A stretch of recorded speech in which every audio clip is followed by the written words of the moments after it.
बहुत ऐसे बच्चे होते हैं जो ना तो पढ़ाई ठीक से करते हैं और ना ही कोई दूसरा काम ठीक से करते हैं, बस आराम से अपना जीवन काट रहे होते हैं और फिर लोग उन्हें चिढ़ाते हैं, उनका तिरस्कार करते हैं, उनके ईगो को हर्ट करते हैं। और वही बच्चे जो बिल्कुल नहीं पढ़ते थे, कोई काम ठीक से नहीं करते थे, अचानक पढ़ने लग जाते हैं और एक दिन टॉप भी करते हैं। तो इसलिए जीवन में ना तिरस्कार होना भी बहुत जरूरी है। हेलो एवरीवन, मेरा नाम है शिविका और आज के इस वीडियो में हम सीबीएसई क्लास 10 मैथमेटिक्स के chapter 3 pair of linear equation in two variable की exercise 3.2 according to new syllabus उसके क्वेश्चन नंबर 1 के सेकंड पार्ट को सॉल्व करेंगे। क्वेश्चन नंबर 1 क्या है? Solve the following pair of linear equations by the substitution method. यहाँ पे हमें पेयर ऑफ लीनियर इक्वेशन दिया गया है, हमें इसके सॉल्यूशंस फाइंड आउट करना है। So let's do it. सबसे पहले हम क्या करेंगे, दोनों इक्वेशन देख लेते हैं। तो given two equation are s - 2 = 3, s/3 + t/2 = 6। तो ये हमारी पहली इक्वेशन है और ये दूसरी इक्वेशन है। तो सबसे पहला स्टेप क्या होगा, दोनों इक्वेशन के अंदर से आप कोई भी एक उठा लो, यहाँ पे कोई भी पेयर ऑफ लीनियर इक्वेशन के अंदर से कोई एक लीनियर इक्वेशन ले लो और उसमें किसी एक वेरिएबल की हमें वैल्यू फाइंड आउट करनी है। तो लेट्स से यहाँ पे मैं फर्स्ट इक्वेशन जो है वो लेती हूँ। सो फ्रॉम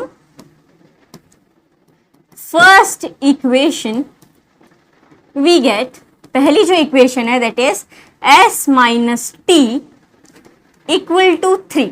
ठीक है, ये हमारी फर्स्ट इक्वेशन है। अब इसमें हम क्या करेंगे, किसी एक वेरिएबल की वैल्यू निकालेंगे। तो यहाँ पे मैं s की वैल्यू फाइंड आउट कर रही हूँ, आप चाहो तो t की भी वैल्यू निकाल सकते हो। तो s की वैल्यू यहाँ पे क्या हो जाएगी, t यहाँ पे माइनस में है तो जब ये उधर जाएगा तो प्लस में आ जाएगा, दैट इज 3 + t। ठीक है, यानी s आ गया, s = 3 + t, एक वेरिएबल की वैल्यू आ गई। This is our first step. अब हमें क्या करना है, इस s की वैल्यू को सेकंड इक्वेशन में सब्स्टिट्यूट कर देना है, यानी रिप्लेस कर देना है। यही तो है substitution method. So now substitute the value of s to the second equation.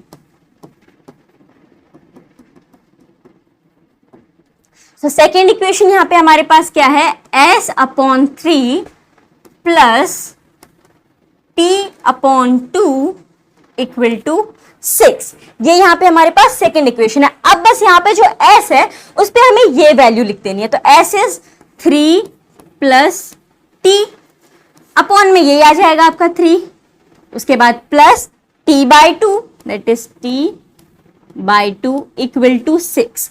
अब क्या करेंगे, अब हमें 3 और 2 का एलसीएम लेना है so that we can easily solve this. तो चलो इसका एलसीएम लेंगे।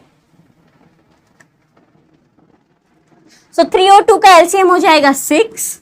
ठीक है, अब देखो 3 × 2 करने पे हमारे पास 6 आ जाता है एंड 2 × 3 करने पे हमारे पास 6 आ जाता है, यानी इसे किससे मल्टीप्लाई करेंगे, 2 से मल्टीप्लाई करेंगे तो 6 आएगा। तो न्यूमरेटर को भी हमें 2 से मल्टीप्लाई करना होगा। सो 3 + t को 2 से मल्टीप्लाई कर देते हैं। ठीक है, सो ये कितना हो जाएगा, 3 × 2 = 6 + 2t।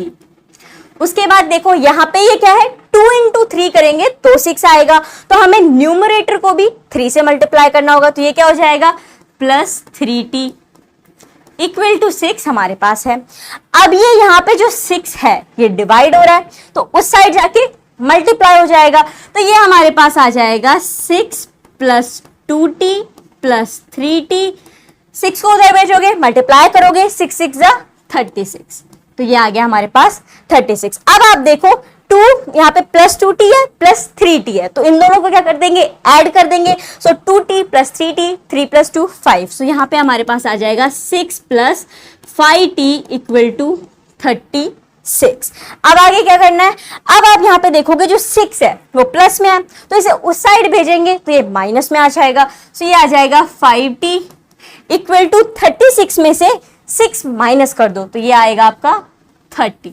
अब क्या करना है, अब 5 यहां मल्टीप्लाई में तो उधर जाके डिवाइड हो जाएगा। सो t = 30/5, 5 × 6 = 30। तो ये आ गई हमारे पास t की वैल्यू 6। ये सेकंड स्टेप हो गया कि हमने पहले फर्स्ट स्टेप क्या किया था, वेरिएबल की वैल्यू निकाली, किसी भी एक वेरिएबल की, उसकी वैल्यू को हमने सब्स्टिट्यूट कर दिया सेकंड इक्वेशन के अंदर। तो यहाँ पे हमारे पास t की वैल्यू आ गई 6। अब हमें क्या करना है, अब हमें इस पहले वाले वेरिएबल की एग्जैक्ट वैल्यू फाइंड आउट करनी है। तो उसके लिए क्या करना होगा, t की वैल्यू को हमें सब्स्टिट्यूट करना होगा इस फर्स्ट इक्वेशन के अंदर, so that we can find out the solution of this given pair of linear equation. तो अब क्या करेंगे, s इज इक्वल टू 3 + 2 है, so s is equal to 3 + t।